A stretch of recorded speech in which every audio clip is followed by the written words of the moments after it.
Hi guys, it's me Caitlin, and today I am bringing you part one of my new series, How Dressage is Related to Ranch Riding. So in this part we are talking specifically about the foundation. Now, to me, a good foundation is truly the most important part of your horse's training. No matter if you're starting a young horse or you're changing disciplines, the foundation that your horse has will carry it through the rest of its life. The foundation is very basic, simple stuff, but it truly does make a difference in the long-term training of your horse.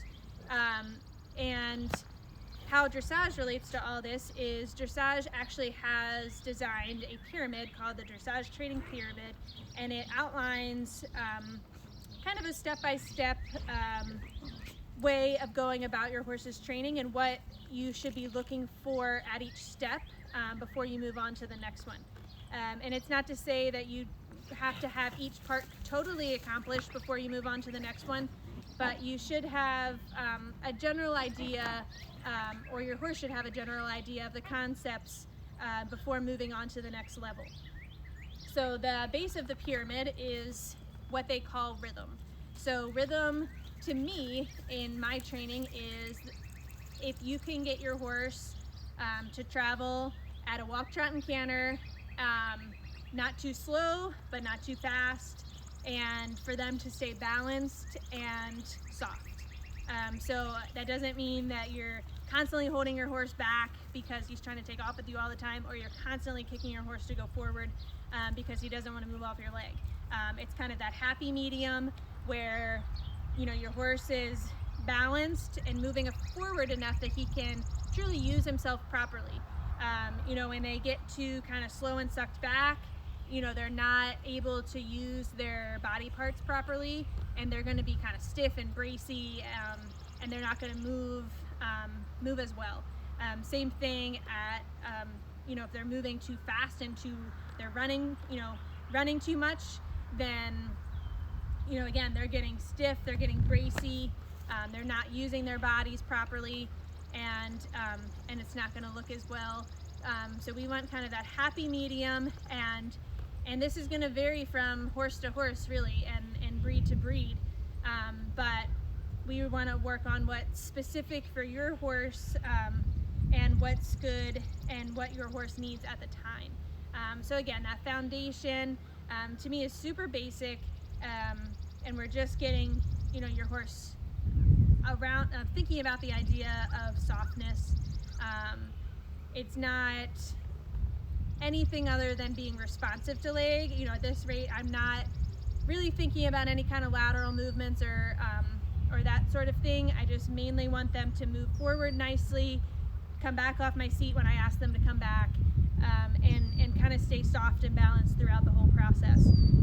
So if you have time, type in Dressage Training Pyramid and just take a look at it, and again, you kind of have to be a little bit creative here and think outside the box, but in my opinion, this pyramid truly can be applied to any discipline. I know here we're talking specifically about the ranch riding, but this doesn't necessarily mean that you can't apply it for the hunter jumpers or Western dressage or any other discipline that you're looking into. But take a look at it if you have some time, and for your long-term training, why this is important is because we're giving the horse basically all the tools or all the ingredients he needs to move on and do some more advanced maneuvers. So if your horse can't move off leg and go forward, then there's not going to be a good chance that he can do a proper flying lead change, or that he can do some of the leg yields and lateral movements that he might need to be able to do in the upper levels. So the foundation truly is the most important part of the puzzle. When you think about building a house, if you're starting a house from scratch and you need to have a really good foundation, if that foundation isn't good and solid, then your house, no matter how pretty it is on the the top part of it, You know, if you have a cracked foundation or you have, you know, water coming in your basement, that doesn't really matter how pretty your house is on the top part, because the whole part that holds everything together is basically falling apart. So you think about how that applies to your horse's training.